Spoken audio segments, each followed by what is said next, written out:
Parfois je me demande si ça a un sens de vouloir vivre ainsi, de vouloir se contenter du strict nécessaire, de vouloir vivre dans une boîte et devoir mettre dans une autre boîte tout ce que je ne peux pas prendre avec moi sur la route. Parfois je me demande pourquoi j'ai ce besoin de faire différent, à vouloir vivre dehors. Je me demande pourquoi je me complique la tâche, à devoir trouver 10 000 subterfuges pour faire croire aux autres que je ne suis pas un vagabond alors que je le suis. Parfois je me demande pourquoi il est si compliqué aujourd'hui d'aspirer à une vie plus simple, une vie faite de moins de possessions, une vie à essayer de saisir des moments.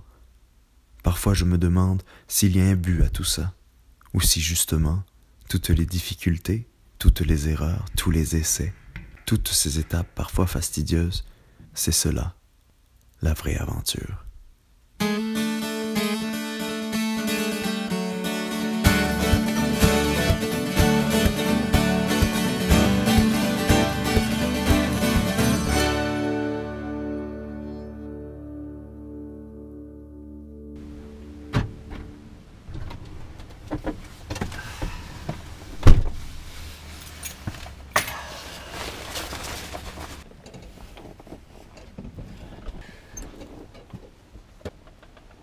Le sujet de cet après-midi, c'est comment se lancer dans la vie en van, comment préparer la vie en van.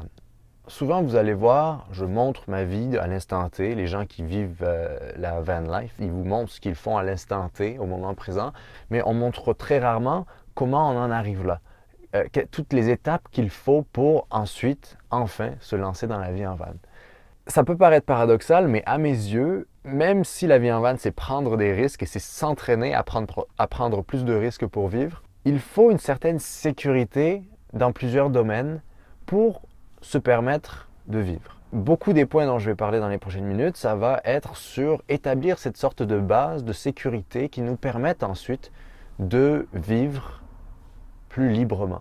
Numéro 1 d'abord, c'est se débarrasser de tout. Vous vous souvenez, pour ceux qui me suivent depuis le début, et je remercie ces abonnés-là. Si vous n'êtes pas abonné, abonnez-vous, mais ceux qui sont abonnés depuis le début, ils se rappellent de cette vidéo-là. Et ils n'avaient sûrement aucune idée où je m'en allais avec ça. C'était une vidéo sur comment se débarrasser de tout. Et j'en ai fait une ensuite sur où est-ce que j'avais entreposé toutes mes affaires.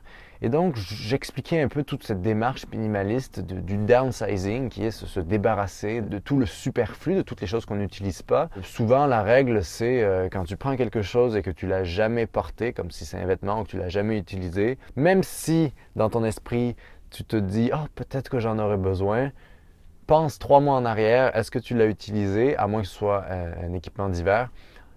Si vous ne l'avez pas utilisé, vous n'avez pas besoin. Et moi, c'est drôle parce que mon ancien entreposage était à Toronto, puis ensuite j'ai migré à Montréal de nouveau.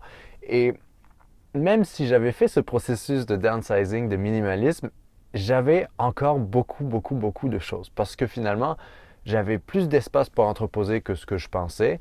Et plus on a d'espace, plus on est encouragé à accumuler plus de choses. Là, j'ai fait un nouveau processus de me débarrasser encore d'affaires. Comme j'en parle dans le livre, l'instant promo, il y a les vêtements qui prennent beaucoup de place.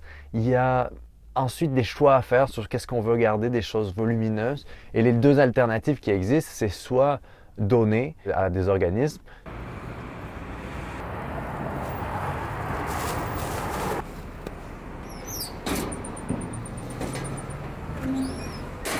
soit vendre sur les sites de seconde main. Et moi, j'aime assez ça, ce monde du seconde main, qui vient un peu contrebalancer cette dictature du neuf qui nous entoure constamment. Et je suis assez fan et je l'encourage beaucoup, ça, parce que tout a une valeur dans nos vies. Et moi, je dois avouer que j'étais un peu matérialiste dans le fond, mais pas dans le sens matérialiste qui va donner de l'importance à n'importe quoi, mais plus à des choses que je trouvais importantes pour moi, qui m'ont aidé à créer, à jouer de la musique, faire du sport. Et donc, ces choses-là, j'avais du mal à m'en séparer parce qu'elles avaient une valeur émotionnelle pour moi. Mais à chaque fois, il faut se remémorer cette technique qui est est-ce que j'en ai vraiment besoin et est-ce que ça m'apporte une utilité? Et souvent, On pense qu'on a besoin des choses, mais on en a rarement vraiment besoin. Et la preuve en est que les choses qu'on garde, dont on n'était pas sûr, la plupart du temps, on ne va jamais l'utiliser et on va finir par s'en séparer. Ce qui est arrivé avec moi quand j'ai transféré mes affaires de Toronto à Montréal, où dans mon garde-meuble, la moitié je me suis séparé d'encore de la moitié de ce que j'avais. Et la morale de cette histoire, c'est que avoir pousse à avoir encore plus. D'où cette expérience du minimalisme qui est que dès qu'on est un peu nomade, dès qu'on on peut pas se permettre d'accumuler des choses, eh bien, on ne le fait simplement pas.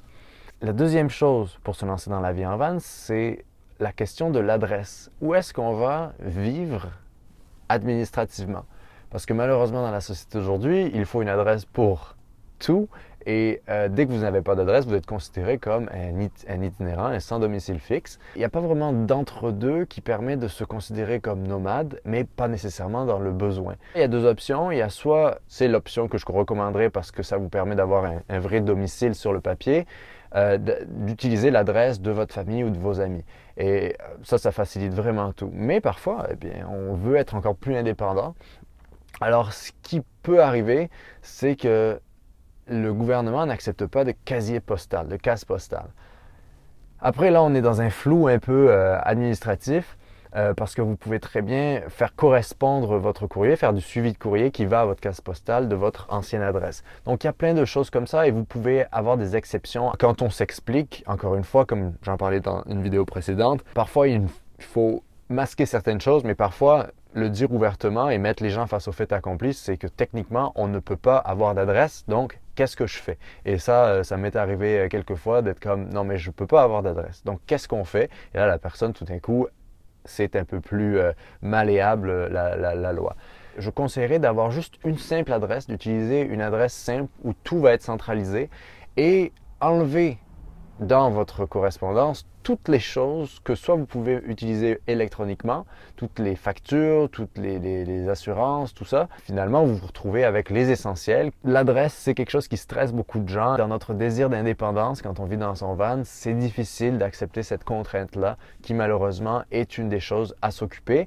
Et donc, c'est un des points principaux à régler avant de se lancer et de partir en van. Le troisième point, on va passer vite dessus, c'est le travail et l'argent.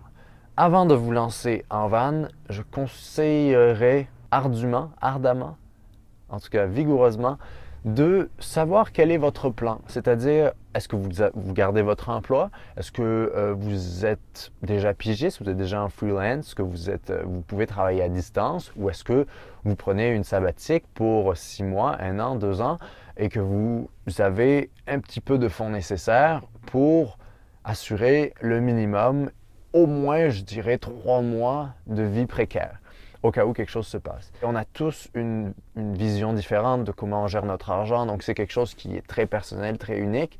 Moi, dans mon cas, ça a toujours été, je sais plus ou moins où je vais par rapport à qu'est-ce que je vais faire pour balancer le revenu versus ce que je dépense. Parce que quand on vit en van, on dépense pas beaucoup, à part l'essence et parfois quand il y a des imprévus et quand on veut se faire plaisir aussi pour ceux qui considèrent que c'est des vacances. Quelque chose que je conseillerais même si vous n'êtes pas quelqu'un qui prévoit, d'avoir un plan minimum, un plan de base qui est est-ce que je vais faire de l'argent sur la route? Est-ce que moi je suis un saisonnier, je vais travailler dans les champs ou faire du woofing? Est-ce que je peux travailler à distance ou est-ce que je reste à mon emploi et que je vis en van et que j'ai un emploi assez flexible qui me permet de partir ou sinon je vais juste vivre en van dans la même région? À chacun de se faire son chemin, quel qu'il soit, il faut quand même avoir une idée. Parce que sinon, même si les coups de tête c'est bien, un coup de tête non préparé, ça peut souvent vous revenir dans la face et c'est jamais bon en fait parce que c'est très démoralisant de se sentir tout d'un coup libre et ensuite tenu. Alors que c'est beaucoup plus émancipateur de savoir que l'on part sur une bonne base et qu'après, ben, hasta la vista. Mais toujours la modération, un mélange des deux. Certains ne vivent pas du tout comme ça et je le conçois parce que moi peut-être j'ai une nature peureuse à la peur du lendemain, quelque chose que la vie en van fait travailler beaucoup. Mais pour ceux qui ont ces peurs similaires, il faut penser au moment présent. Mais pour apprécier cette vie en van et ne pas avoir l'impression qu'on ne vit pas le moment, j'encourage à avoir une sorte de petit plan par rapport à ses occupations. Alors on va passer à la quatrième chose qui est où on s'en va. Alors là, vous avez votre adresse, vous êtes débarrassé de vos affaires, de votre appartement, vous avez un plan plus ou moins pour subvenir à vos besoins. Maintenant, où est-ce qu'on va? Avant de partir, même si toutes les peurs, toutes les questions, on les résout quand on vit sur le moment, on trouve les solutions, je conseillerais d'avoir une sorte de vague idée d'où est-ce que vous allez aller, juste pour avoir une sorte de plan qui vous permet ensuite d'improviser autour de ce plan.